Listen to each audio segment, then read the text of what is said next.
Hey guys, Constance here from Cosmopolitan Cornbread. Welcome back to the homestead. This is the weekly garden tour. I do one of these tours every week, all through the garden season, from when we get launched in the beginning of the summer, late spring, until we get to where everything is winding down. And generally that's right about the time that the plants have just cooked to death in the sun, and some of our things are actually kind of getting there. Now, as I said, I do these tours every week. This particular tour, however, is part of the Homesteaders of America Garden Tour series. So if you are brand new to my channel, welcome. I do at least 3 videos a week on homesteading, home cooking, and back to basics, and occasional devotional types of videos. I am a blogger over at cosmopolitancornbread.com, where I've been a writer and photographer and all that for many years, and you can find hundreds of recipes and articles over there. I also have a newsletter that you can sign up for. It's a free newsletter. It's the best way to stay up to date on everything that's taking place on Cosmopolitan Cornbread, both the YouTube channel as well as the website, and get timely seasonal articles in your inbox. So I am starting the tour today, this week's tour, up here under my arch. And I'm going to step out a little bit so that you can get a look at that. That is my great big cattle panel arch, and it has Mongolian giant sunflowers on either side of it that are in full bloom.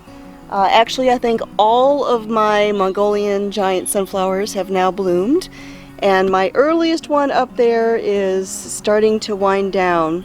So now the yellow finches are making daily appearances out here in the garden, which I love the yellow finches, so I do not mind that they come out here and they enjoy the seeds from the sunflowers and the zinnias and all of that. So I've been out here doing a lot of work outside in the garden today. I did some mowing this morning, then pruning back plants, picking, harvesting. I've begun harvesting a bunch of my herbs, which I will share. I'll share later on in the week what I'm doing this time around to dry my herbs instead of using my dehydrator. But you know, when it gets to midsummer here in Alabama, it gets so hot. I have a lot of things that I talked about doing last week that I wanted to do out in the garden, but quite frankly, it was too hot to get out here and work. You know, there's only a few hours in the morning and then a few hours in the evening where you can really do anything. Today, our actual temperature was 96 degrees. The heat index was 106. It's been like that all day. There's been no clouds, there's been no shade, there's been no rain. It has been utterly miserable, and the whole coming week is going to be exactly the same. So I got done as much as I could, but it never all gets done, it seems. But that's okay, you can only do what you can do. So right here behind me, I want to start off with these red nets that you see hanging on the trellis.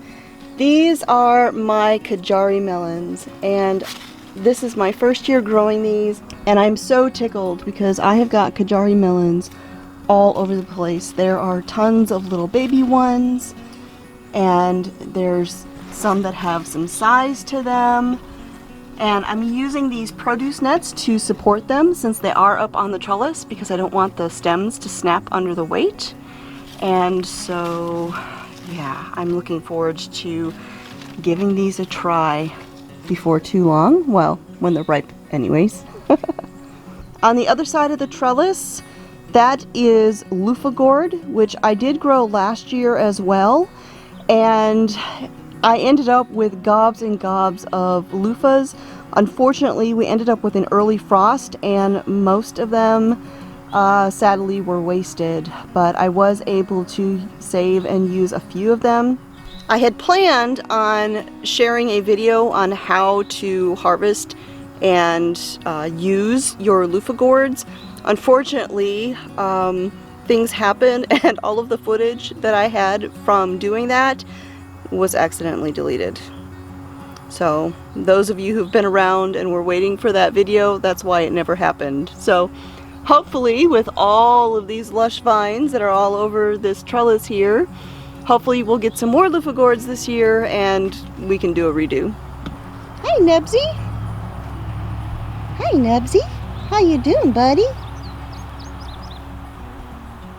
This is Nubs. He's one of our farm kitties. His sister's running around here too somewhere. Her name is Stumper. They actually have their own Instagram account that gets posted to every so often. Stumper and Nubs. Alright, so over here on this side we've got the big long bed, which is my favorite raised bed in the whole homestead. I just love it.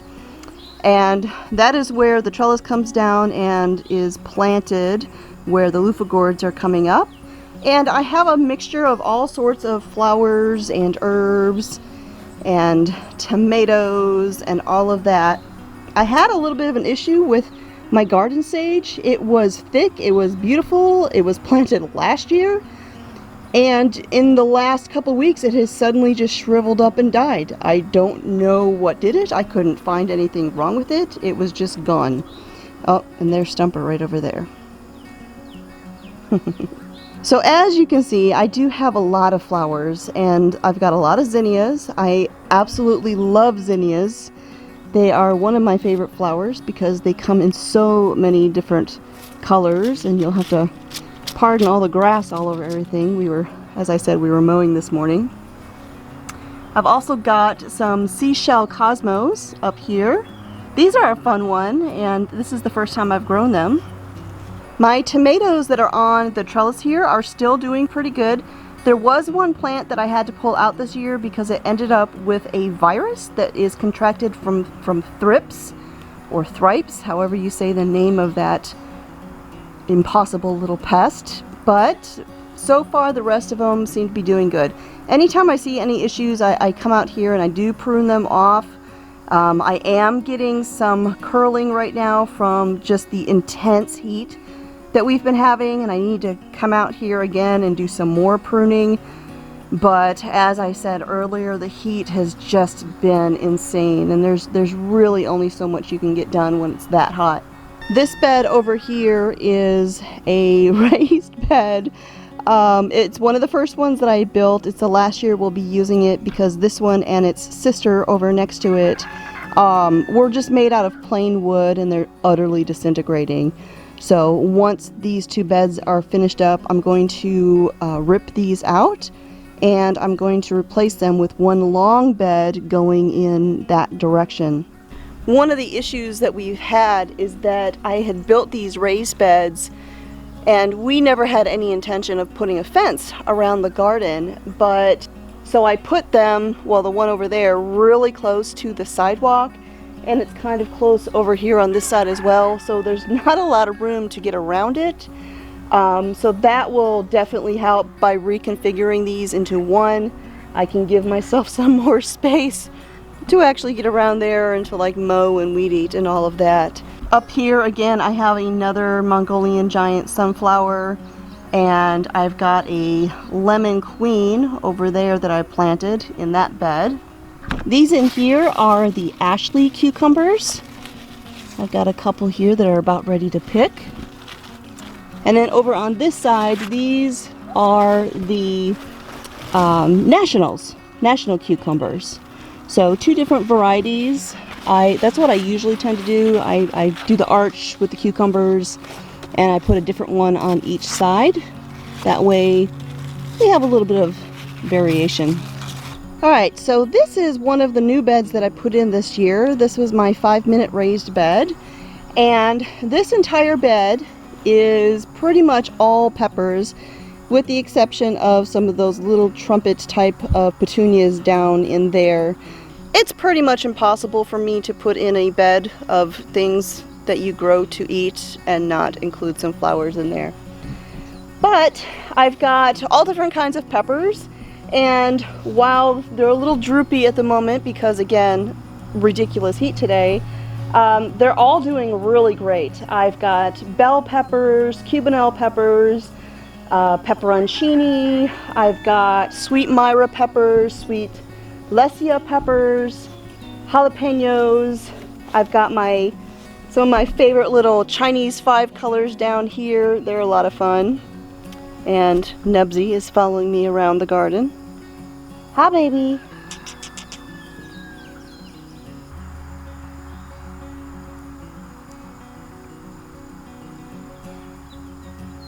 So out here in my front garden, my raised bed garden, we also have several fruit trees. We've got some apple trees, some peach trees, we have pear trees. Some are inside the fence, some are outside the fence. We have some boysenberries down there. And one of the things that I planted this year were some little baby goji berry plants. And they're doing great. There's new growth. They're growing kind of slow, but you know, it's the first year. You got to be a little bit patient with them. And then either last week or the tour prior, I was checking on these, and my other one, because I planted 2, I came out here and one of them was like halfway stripped bare. I never did figure out what it was that had eaten it. I had a couple people mention, you know, maybe a chicken did it, but our chickens don't get inside this fence. They never come in here. We have an electric hot wire around the top, and then the gate, the way I designed it, there's nowhere for the chickens to really land on. So I have never had a chicken get into my gates and get into this fenced area. So I'm fairly certain it wasn't a chicken that did it. It had to have been some sort of garden pest, but the part of that goji baby bush that had been stripped bare has got new growth on it, and there's little baby leaves and buds growing on there. So I think it'll come back as long as whatever it was that ate on it will stay away. My little blueberry bed is actually doing really great. All of my blueberry plants have new growth on them, and the smaller ones actually have quite a bit of new growth. So I'm very excited about that. These were an addition earlier in the spring, and blueberries is something I really enjoy eating and would love to have a nice little hedge of blueberry bushes out here. And so it looks like they're doing pretty well. I'm using blueberry fertilizer, the organic Job's, I believe it is. And I'm trying to make sure that I come out here and feed them on a regular basis, keep them happy so that they will thrive. And so this is our front garden, our raised bed garden so far. Every year I'm adding a couple more raised beds, and eventually I'll have quite a few of them out here. Alright, so now I'm out in my in-ground garden area, my other garden, and this particular garden has long beds that are more of the traditional in-ground garden. However, they are no-till beds now. That is something that we decided to do, and so far it's working really well. I've mentioned in the past our homestead was built on old farmland, and when we moved in here you couldn't even find an earthworm in the soil, and so we are gradually building up these beds and improving the soil. You couldn't hardly get grasses to grow out in the pasture areas. You would have little stumps, you'd have lots of dead patches. And so we have been working on building up not only the soil, but also the natural plants growing out there by seeding it with things that will help put nitrogen in the soil, like clovers and other things like that. So this will continue to be a no-till garden, and every year the soil gets a little bit better than it was before. Now, this particular one behind me, this is the purple pod pole beans, and I got the seeds from Baker Creek. A lot of my seeds come from Baker Creek. Not all of them, but a lot of them do. Now, I was going to take all these beans out this week because they're really starting to slow down, and I want to make room for some other things. However, they're still producing more beans than I thought they were going to. I'm still getting a couple pints every day. but the last couple days they've really slowed down a lot. So if I can handle the heat this week, I will get out here and remove all of these and prep the soil down in there and make room for some other things to grow, maybe some peas or something like that. Over here in the next bed over, these are the NT half-runner beans, and these are actually still producing pretty well. They're slowing down a little bit, but I'm getting like 2 or 3 times the amount of beans over here as I am on the purple pod pole beans. Now the pest pressure, I mean, you can see I've got a lot of leaves that are just, they look like Swiss cheese. And that is just because the pests have been atrocious this year. And I don't use things like Seven Dust or anything like that. I will use organic things, neem oil, stuff like that. But I'm not looking for scorched earth. I'm just trying to find a happy balance, because we do plan on having honeybees here at some point. So I've got yarrow flowers forming. That makes me happy. I have yarrow in a couple spots. There's another one right down in there. It's probably not getting enough sun, to be honest, because it's down here behind this wall of beans. I've got these really tall cosmos over here that have just started flowering this week. These things are about 5 feet tall. So I'm hoping that one down there is able to fully mature and all of that. We'll have to wait and see. So up there you can see some more Mongolian giant sunflowers in full bloom. I don't think I have any left now that have not yet opened, except one over in the raised bed garden that's not 100% open yet. So over here you can see a trellis that is covered in beans. Those are French climbing green beans, and there is a volunteer Chinese noodle bean. Actually, I think I might see more than one, because I'm seeing a handful of those over there. That came back from last year on that trellis. There are Mongolian giant sunflowers over on the other side. Alright, so here's another example of something I probably should have thinned out and not let go crazy the way I did. This is Tulsi Basil. This entire patch, well, almost the entire patch, is Tulsi Basil. I did not plant any of this. This is all volunteers from last year. In addition to the Tulsi Basil, there is this. Now last year I had purple basil, purple opal basil that I had planted in here. And I noticed that while this has purple in it, this does not look like straight up purple opal basil.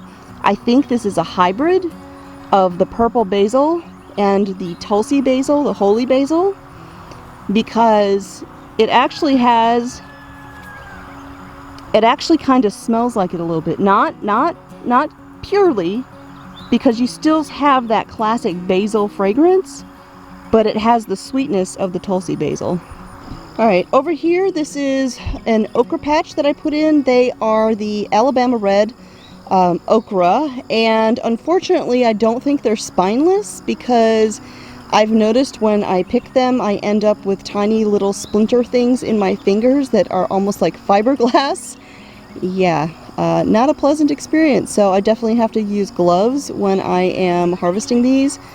Don't know that I'll grow these again, because I'm not a fan of the microscopic splinters in my fingers. Alright, this right here is Roselle flower, and it's a little bit behind, but I know this will grow all summer long until eventually I get the big beautiful flowers and the little pods and everything. I struggled a lot with slugs out here because we had a really wet winter. And so this is the only one that actually made it out of my first planting. I had a bunch of them planted in here. I came through, planted a second time, and I got one that came up out of that batch.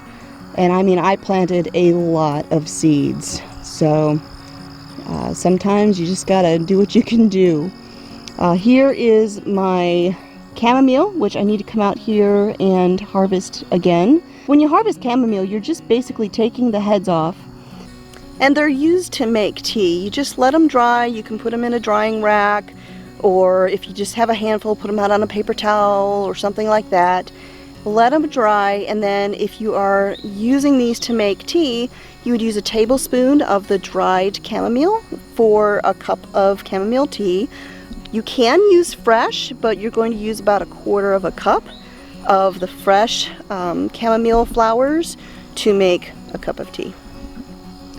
I've got yellow squash down in here. It's still producing. It's looking a little pitiful, but it is still producing. We're still getting squash off of there. And then this is super exciting. I have got all sorts of watermelons.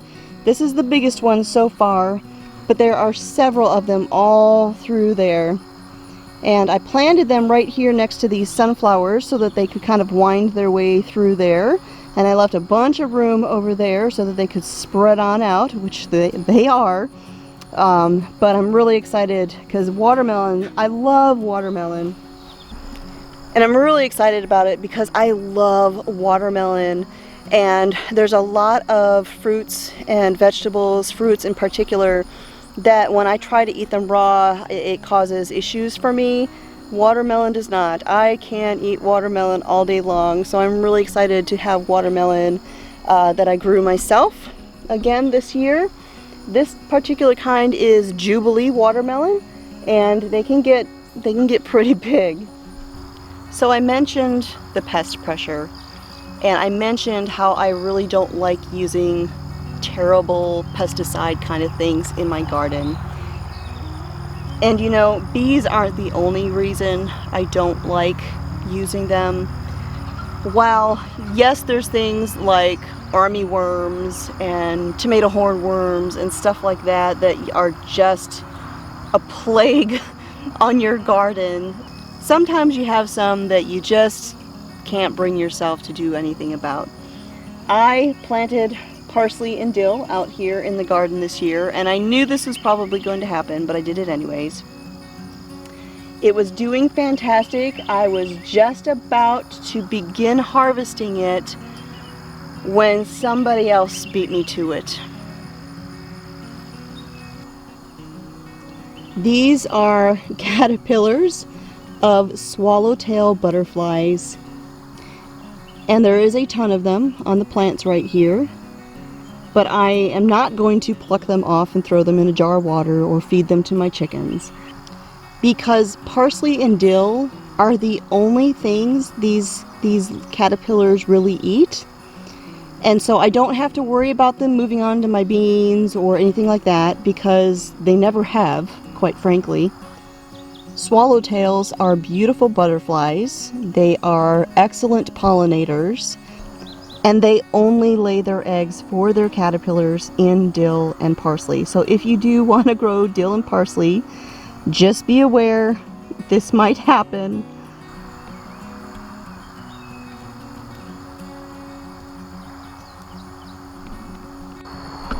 Alright, so I have one last thing to share with you out here in the garden. Now, I don't go through and show you every single plant and every single thing that we're growing in the tours all at once, simply because it would be like a 2-hour tour. So I just kind of touch on the highlights every week. But one of the things that we added to the garden this year, and I think I've only mentioned them maybe 1 or 2 times, is some fig trees. And while they are struggling a little bit of the heat, we're having to make sure we come out here and water them really well. We do have some leaves that will like turn yellow and fall off and all that. They're still continually creating new leaves, but this week they made something else. We have got little baby figs all over the place.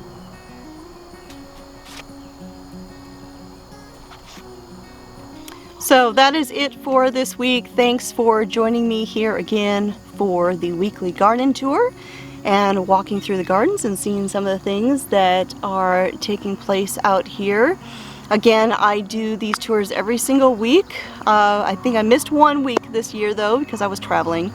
But generally they're every week. I take you through the process. I share what we are struggling with, what is doing really well, and just share what we're doing. I think it's a great way to learn from one another. And like I mentioned at the beginning, this particular tour is part of the Homesteaders of America Garden Tour series. There are several other channels that are participating every week, and so you can find a playlist of all those videos on the Homesteaders of America channel. I will link it down below so that you can find the other tours, get to meet a few more homesteaders, and check out what everybody's doing. I think it's been a lot of fun watching the tours and seeing what everybody's been doing this year. So thanks again for coming along. Be sure to check out my website, cosmopolitancornbread.com, for lots of home cooking recipes and all that good stuff. So I hope you have a great week. My name is Constance from Cosmopolitan Cornbread, and I'll talk to y'all next time.